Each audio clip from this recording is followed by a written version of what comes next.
bienvenue à notre MOOC traitant le volet 2 de la formation d'ECI intitulé « Usage des outils TIC de production ».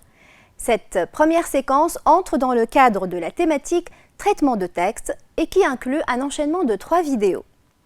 Dans cette vidéo, nous allons vous présenter l'exploitation de différentes fonctionnalités d'un logiciel de traitement de texte. La première question qui se pose est la suivante. Où est-ce qu'on rencontre des textes traités? Eh bien, la réponse, c'est un peu partout. Des articles de journaux, des devoirs à l'école, des lettres, des questionnaires, des invitations, etc. Nous constatons qu'on peut utiliser différents outils pour les traiter. Du plumier, crayon, stylo, en passant par la machine à écrire jusqu'à l'utilisation d'ordinateurs. Et par conséquent, différents supports sont aussi utilisés. Papier, tableau, web et bien d'autres supports. Ceci dit, traiter des textes est très utile et très fréquent dans notre quotidien. C'est pour cela qu'un ordinateur muni d'un logiciel de traitement de texte nous permettra une manipulation plus rapide et plus aisée des textes à traiter. Et elle nous évitera d'obtenir des documents qui ressemblent à ça. Plusieurs applications de traitement de texte sont disponibles, telles que Word de la firme Microsoft, qui est un logiciel payant, et OpenWriter de la suite OpenOffice, qui est un logiciel gratuit et open source. La deuxième question, qu'est-ce qu'un logiciel de traitement de texte? Cette carte conceptuelle nous aidera à répondre à cette question.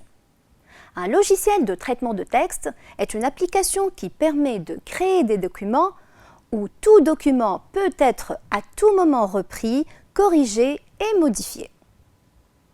Il offre plusieurs fonctionnalités usuelles telles que la saisie, l'enregistrement, la mise en forme et la mise en page et d'autres fonctionnalités avancées telles que le publipostage et la révision de documents. Dans la suite de cette vidéo, nous allons vous présenter les fonctionnalités usuelles. Lançons le logiciel Microsoft Word pour ouvrir un document existant. Une liste de documents récemment ouverts s'affiche. Si le document voulu n'y figure pas, nous passons à ouvrir d'autres documents. Une liste plus longue de documents est affichée. Si la recherche est encore défaillante, nous passons à la recherche dans d'autres emplacements de l'ordinateur. À droite, une liste de dossiers récemment utilisés apparaît. Si aucun d'eux ne contient le document à ouvrir, nous passons à parcourir d'autres dossiers jusqu'à trouver le document cherché. Découvrons par la même occasion l'interface du logiciel. La fenêtre contient une barre de titre et un ruban qu'on peut masquer. Le ruban est composé d'un ensemble d'onglets permettant d'afficher différents groupes de commandes. Chaque onglet a une tâche bien déterminée. Nous pouvons afficher la boîte de dialogue ou le volet relatif à un groupe de commandes. Par exemple, dans l'onglet Accueil, nous pouvons ouvrir la boîte de dialogue Police ou encore le volet Style. Nous distinguons aussi les règles, la zone de travail et la barre d'état. Les nouvelles versions de Microsoft Word disposent d'un mode Backstage accessible à partir de l'onglet Fichiers. C'est l'endroit où nous gérons nos documents. En démarrant le logiciel, une possibilité de créer un document vierge s'offre. Nous allons commencer la saisie du texte. Nous remarquons que le texte est composé d'un ensemble de mots séparés par des espaces. Nous distinguons aussi des signes de ponctuation tels que la virgule.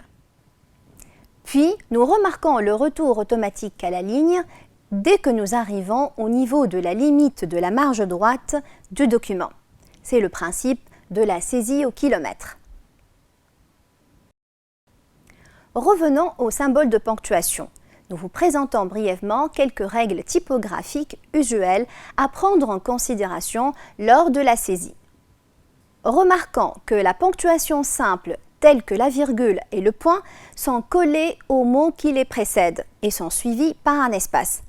Par contre, pour les ponctuations doubles, telles que le point-virgule, les deux points, le point d'exclamation et le point d'interrogation, sont précédés par un espace et suivis par un autre. Pour les parenthèses, les crochets, les accolades et les guillemets, ils acceptent un espace à l'extérieur et n'acceptent pas un espace à l'intérieur. Nous vous présentons le même texte déjà saisi, mais nous remarquons la présence de soulignements en vague colorés. La couleur rouge indique la présence d'une erreur d'orthographe et la couleur bleue indique la présence d'une erreur grammaticale. Pour corriger une erreur, nous pouvons utiliser le menu contextuel sur l'erreur, comme pour cette erreur grammaticale. Un ensemble de suggestions sont proposées. Nous sélectionnons la proposition valide si elle existe et l'erreur est corrigée. Ceci est valable pour cette erreur d'orthographe. Nous pouvons aussi utiliser la commande grammaire et orthographe de l'onglet Révision pour afficher plus d'options. Par exemple, l'option Ignorer pour garder l'erreur, Modifier pour rectifier l'erreur et Modifier tout pour rectifier toute occurrence de l'erreur dans le document, comme pour le mot graphisme qui existe 2 fois dans ce texte. En cliquant sur Modifier tout, nous remarquons que les 2 occurrences sont corrigées. Le correcteur automatique passe ainsi à localiser l'erreur suivante qui est une erreur grammaticale. Nous remarquons la présence d'une indication sur la source d'erreur qui peut nous aider à choisir la suggestion appropriée. Ainsi, quand toutes les erreurs ont été traitées, un message de validation de la vérification est affiché. Parfois, nous avons besoin de reproduire un bloc de texte dans un autre endroit du même document ou dans un document différent. Pour cela, nous procédons à une copie. Comme dans cette chanson, nous avons besoin de copier le refrain dans différents endroits. Pour ce faire, nous commençons par sélectionner le refrain, cliquer sur la commande Copier de l'onglet Accueil, puis à l'endroit de la copie, nous cliquons sur la commande Coller du même onglet. Nous pouvons aussi déplacer le refrain du début de la chanson vers sa fin. Pour ce faire, nous procédons de la même manière que pour la copie, tout en choisissant la commande Couper au lieu de la commande Copier. Et voilà. Intéressons-nous maintenant à l'insertion d'objets dans un document.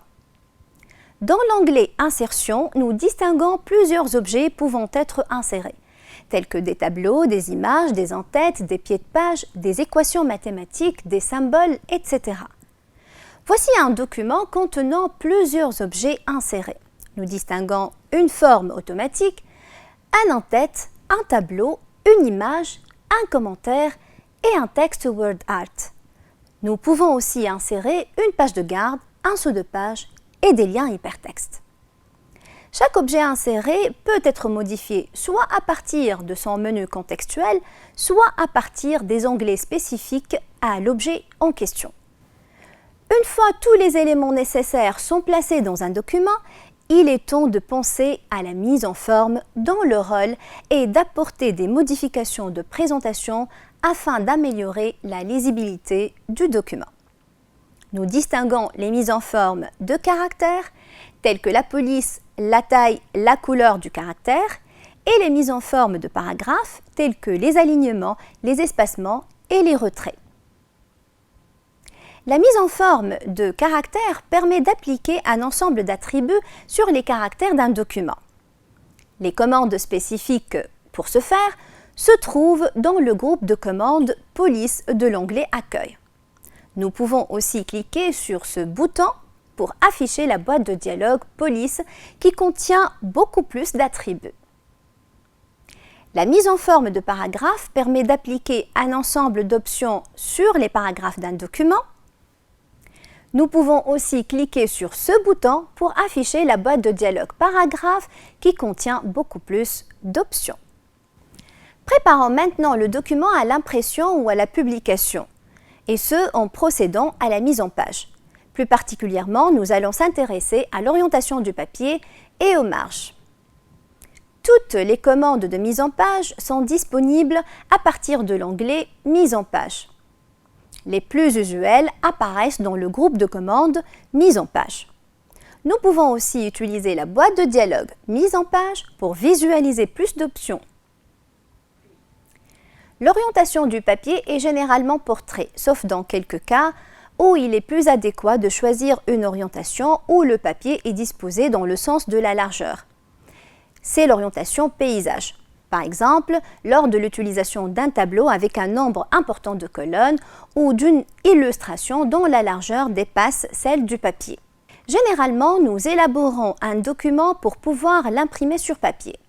Pour ce faire, nous passons vers le mode Backstage pour choisir la commande imprimée. Nous remarquons que l'écran comporte deux parties. Celle de droite affiche un aperçu du document à imprimer avec une possibilité de zoomer ou de passer d'une page à une autre. Du côté gauche, un ensemble d'options à sélectionner et à valider avant de confirmer l'impression. Parmi ces options, nous citons le nombre de copies à imprimer, l'imprimante à choisir, la partie du document à imprimer. Nous venons ainsi de terminer la présentation des fonctionnalités usuelles d'un logiciel de traitement de texte. Merci pour votre attention.